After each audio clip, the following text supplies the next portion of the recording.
Welcome back. കുറച്ച് Marvel and കുറച്ച് കാര്യങ്ങൾ പറയാൻ വേണ്ടിയാണ്. മാർവൽ റിലേറ്റഡ് ആയിട്ടുള്ള കാര്യങ്ങൾ പറയാൻ വേണ്ടിയാണ്. ഈ ഇടയ്ക്ക് എൻ്റെ ഡൂംസ്ഡേയുടെ ഒരു സ്പെഷ്യൽ ട്രെയിലർ ഇറങ്ങിയ കാര്യം നിങ്ങളെല്ലാവരും അറിയുകയാണായിരിക്കും, എല്ലാവരും കണ്ടിട്ടുണ്ടായിരിക്കും. അടിപൊളി ട്രെയിലറായിരുന്നു കേസത്. കാരണം അത് മെയിൻലി ഫോക്കസ് ചെയ്തത് ഡൂം എന്താണെന്നുള്ളത് കാണിച്ചു തന്ന ഒരു ട്രെയിലറാണ്. മറ്റേ ഒരു ട്രെയിലർ, നേരത്തെ ഒരു ട്രെയിലർ ഇറങ്ങിയില്ലായിരുന്നു, അത് സത്യം പറഞ്ഞാൽ ഓരോരുത്തരെയും ഇങ്ങനെ കാണിച്ചു പോയി. പക്ഷേ ഇത് മെയിൻലി ഫോക്കസ് ചെയ്തത് ഡൂമിനെ തന്നെയാണ്. എനിക്ക് വളരെ ഇഷ്ടപ്പെട്ടു ആ ട്രെയിലർ. അതിനകത്തൊരു ഡയലോഗ്സൊക്കെ സത്യം പറഞ്ഞാൽ ദ പീക്ക് അബ്സല്യൂട്ട് സിനിമാറ്റിക് സാധനമാണ് അതൊക്കെ. പിന്നെ ഈയിടെ ഞാൻ അറിഞ്ഞത് മറ്റേ ഗോസ്റ്റ് റൈഡറിൻ്റെ ഒരു പടം വരുന്നുണ്ട് എന്ന് ഞാൻ അറിഞ്ഞു.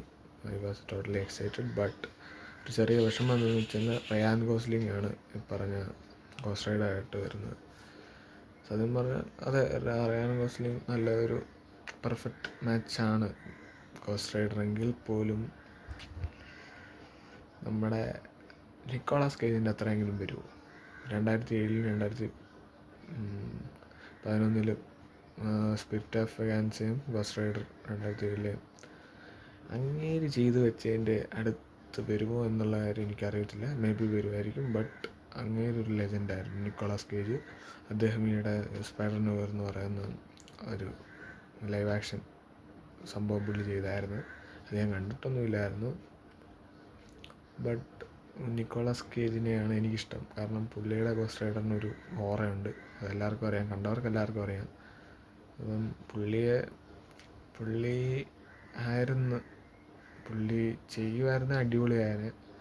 ഇത്രയും വർഷത്തിന് ശേഷം ഗോസ്റ്റ് റൈഡർ വരിക എന്നൊക്കെ പറയുമ്പോൾ ഒരു ഭയങ്കര എവിടെയോ ഒരു നഷ്ടപ്പെട്ടു പോയ നമ്മുടെ ഗോസ്റ്റ് റൈഡറിനെ തിരിച്ചു കിട്ടിയ പോലൊരു ഇതായതിന്. ബട്ട് അൺഫോർച്യുനേറ്റ്ലി പുള്ളിയല്ല, റയാൻ ഗോസ്ലിംഗ് ആണ്. കുഴപ്പമില്ലായിരിക്കും. പിന്നെ ബ്രാൻഡ് ഞാൻ കണ്ടായിരുന്നു. ഇത്രയും വൈകിയാണ് ഞാൻ റിവ്യൂ ഇടുന്നത്, ഒരുപാട് വൈകി. എന്നാലും ബ്രാൻഡ് വാസ് സൂപ്പർ സാധനം എന്ന് പറഞ്ഞാൽ സൂപ്പർ സാധനം. ജാക്കി ചാൻ്റെ സ്റ്റണ്ട് ചെയ്യുന്നവരൊക്കെയാണ് ഇതിൽ ഫൈറ്റൊക്കെ സെറ്റ് ചെയ്തേക്കുന്നതെന്നൊക്കെയാണ് ഞാൻ കേട്ടിട്ടുള്ളത്. അതൊക്കെ അടിപൊളിയായിരുന്നു. നമ്മൾ നോവേ ഹോമിൽ കണ്ട സ്പൈഡർമാനേ അല്ല, ഹോം കമ്മിങ്ങിലോ അതുപോലെ തന്നെ ഫാർ ഫ്രം ഹോമിലോ കണ്ട പോലത്തെ ഒരു സ്പൈഡർമാൻ അല്ല. നിങ്ങൾ അങ്ങനെ എക്സ്പെക്റ്റ് ചെയ്ത് പോവുകയാണെങ്കിൽ സത്യം പറഞ്ഞാൽ അതിനപ്പുറത്തെ പീക്ക് സംഭവം നിങ്ങൾക്ക് കിട്ടും, ഉറപ്പാണ്. എല്ലാവരും കണ്ടിട്ടുണ്ടായിരിക്കും. ഞാനിപ്പോഴാണ് റിവ്യൂ ഇടുന്നതിന്. എല്ലാവരും ഈ സമയം കൊണ്ട് പടം 3 വട്ടമെങ്കിലും കണ്ടു കാണുമായിരിക്കും. ബട്ട് എൻ്റെ ഒരു റിവ്യൂ ഞാൻ പറഞ്ഞതേ ഉള്ളൂ. ഇതുവരെ ചിലപ്പോഴും കാണാത്തവരായിട്ട് കുറേ പേര് കാണുമായിരിക്കും. ബട്ട് ബ്രാൻഡ് എനിക്ക് നല്ലപോലെ ഇഷ്ടപ്പെട്ടു.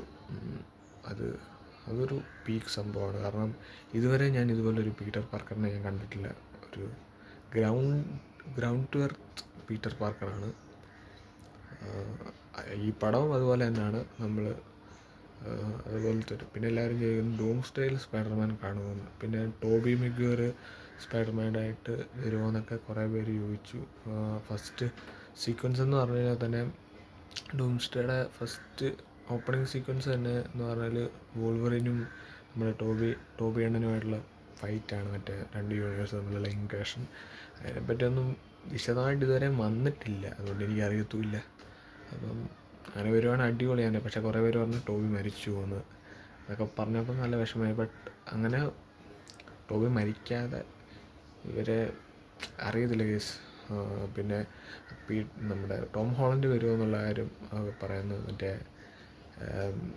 അവഞ്ചേഴ്സിലെ ഇപ്പം ന്യൂ അവഞ്ചേഴ്സിലെ മറ്റേ ഒരു പുള്ളിക്കാരത്തില്ലേ, മറ്റേ ഒരു വെള്ള തലമുടിയൊക്കെ ഉള്ളൊരു പുള്ളിക്കാരത്തിയുടെ പേര് എനിക്കറിയത്തില്ല.